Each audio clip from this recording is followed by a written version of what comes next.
Welcome, my name is Tiffany and thanks for joining me as I take on life. Today I wanted to speak a little bit about the pros and cons of social media. If you don't follow me, don't know what's going on with me, I've recently been diagnosed with dissociative amnesia. So I'm in a little bit of a different situation than most people. I don't know who a lot of people on my social media are. I don't really remember them, don't know if they're friends or family.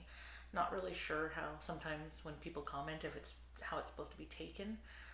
So I've been using my personal Facebook mostly.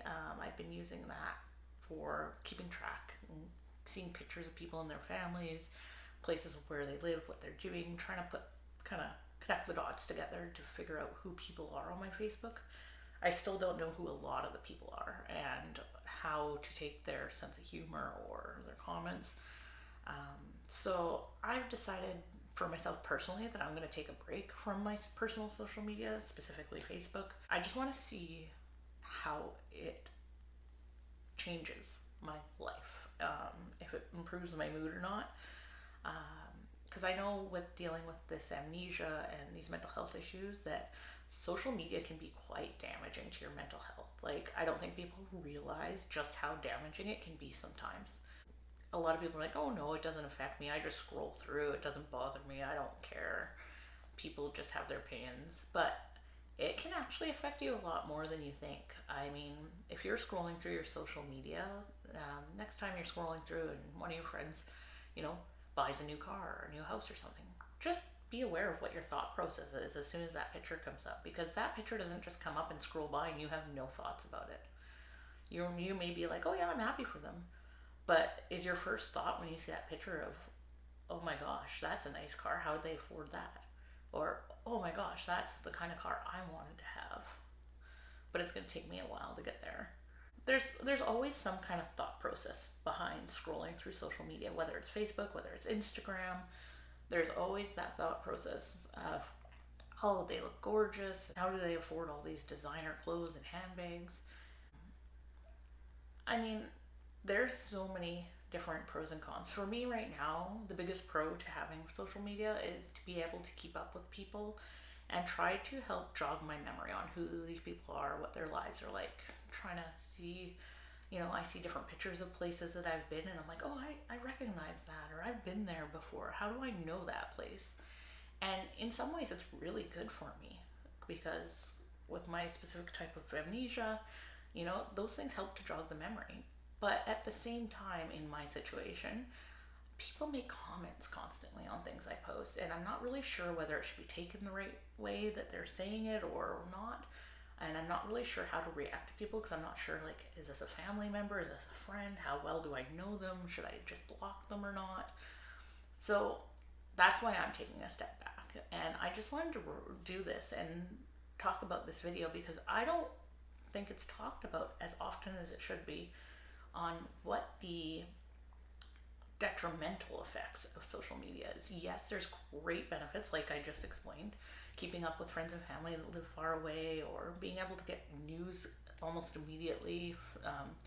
If there's ever a major accident somewhere, you're going to know about it within minutes from people sharing information. At the same time, there's this weird kind of rare middle ground that we never see. And it's always one end or the other. There's always the people that are showing off and showing the highlight reel of their lives where everything's great and look at my new this and look at my new that and look at how wonderful my kids are doing, and that kind of thing, which I mean is nice to see positive stuff on Facebook. Don't get me wrong, I love seeing all the positive stuff. But when multiple dozens of people are only showing the highlight reel in their lives, whether you notice that or not, that's going to mentally affect you. Like I said, you're not going to just scroll by that and not have a thought process. And if you keep going through and constantly get, look at how great my life is, look at how great my life is, look at how great my life is, that's eventually going to affect you mentally. Because you're going to start looking at your own life and comparing or wondering what you've done wrong or how you could get to be more like those people. And then there's the other side of it where people will come on and try to be more authentic. I'm one of those people. I try to be more authentic. I share both good and bad. But there are the people that unfortunately just don't have the greatest luck in life, and they do have a lot more negative stuff to share. And I feel bad for them because they try to share these things and people attack them. Why are you so negative? What do you have to complain about? I do this and it doesn't affect me that way. Why are you being so sensitive about it? And you see a lot of negativity and fighting on comments of public posts like news articles and stuff that, once you see enough of those kind of things, they start to affect you whether you let it or not, on purpose. Like, you wouldn't purposely let people's negativity and comments affect you. And you can say, oh no, people's comments, so I don't care if people comment negatively on my stuff and I'm strong enough and I can deal with that. But over time, it's going to mentally affect you, whether you realize it or not. And I can guarantee that. I truly believe that social media is becoming more of a detriment to our society than it is a helpful thing. It can be helpful for some people, like YouTubers and people who are on Instagram and they're influencers. Like, that's their job, that's what they do. That's great and good for them. But for the general population, I believe that it's probably more of a hindrance than anything. And I just wanted to make this video because I'm hoping that in people seeing this, that maybe they'll just be more aware of what their thought processes are when they see these pictures and stories come up and people's updates in their lives, and just be aware of what your thought process is. Are you truly happy for that person that they got a new car, or are you judging them in some way, or are you judging yourself? Are you comparing your life to their life? Are you trying to put out an update that might not be considered the most positive or happy? And just notice who the people are that comment on it and what they're commenting. Like, maybe there's some people that you need to get off your social media just to make your mental health better. And once I go back to social media, which I'm hoping won't be for a while, honestly, because I'd like to see just how much my life changes without it. But if I do go back, and when I do go back, I will definitely be looking to see what are the people that I can get off of there and remove that hopefully will help improve my experience with it. I can't do that right now for the reasons I explained. I don't really know who people are and how to take their comments. So everything kind of just seems like an attack right now to me, or everything just seems like, oh, are they being fake nice, or do they really care about me? And it's nothing personal against anyone. I just don't know these people and I don't remember them or how they react to things. So that'll be something I work on once I go back to social media. Is once I start to remember who people are, I'll start weeding out the ones that don't really need to be there because they're so negative and they're not adding anything to my life and adding enjoyment to my life. I want to be surrounded by positive people and positive things and enjoy my time on social media. I don't want it to be as negative as it has become. And part of that's probably me allowing these people into my social media that shouldn't be there.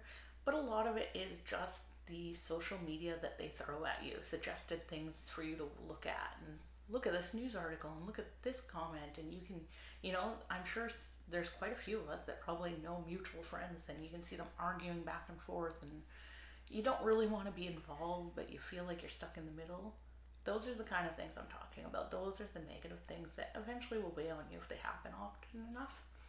So I think that people need to be a little bit more mindful about their social media intake, how often they're on it, what they're doing, how much time they're wasting just scrolling through social media that's not important when they could be doing better things.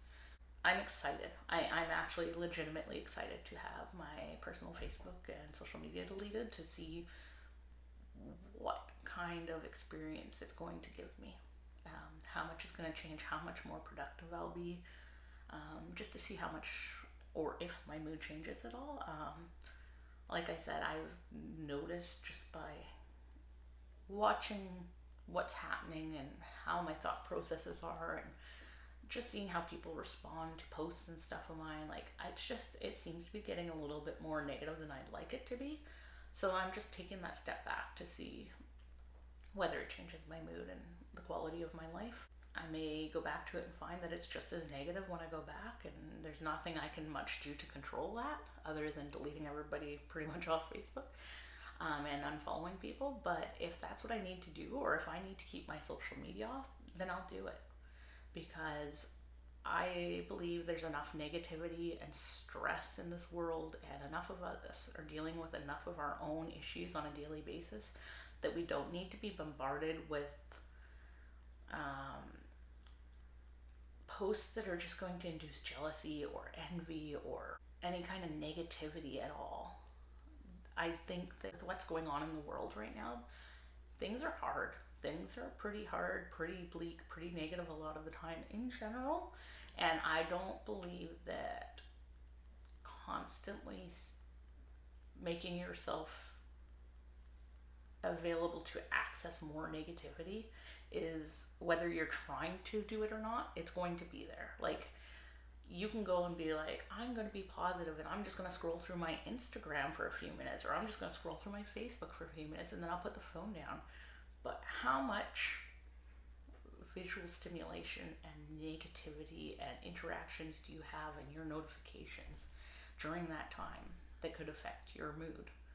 Just be aware. Just check it next time. Next time you log onto social media, just see how many negative things there are, or how many interactions there are that bring up some sort of a feeling for you. Because there is no way you're going to be scrolling through news articles or people's pictures or people's posts and not having any kind of a reaction to it, or any kind of a thought process to it. And if you're genuine with it and you're genuinely happy for your friends, that's great. But if you're like, oh, I'm happy for them, but the but is where you notice your actual thinking patterns and where it's going to affect your mental state. Those are judgments. Those are the kind of negative things that are going to get into your head. If there's a but or an or after your happiness and your positivity in something, it's not really a positive, happy thing. And that's the things you need to get rid of. So maybe just take a break, see how it goes for you. I'll do an update and let you know how mine's going, but I just wanted to update everybody and let you know that I'm taking a break from my personal social media, and I'm excited about it. So I'm excited to see where this goes.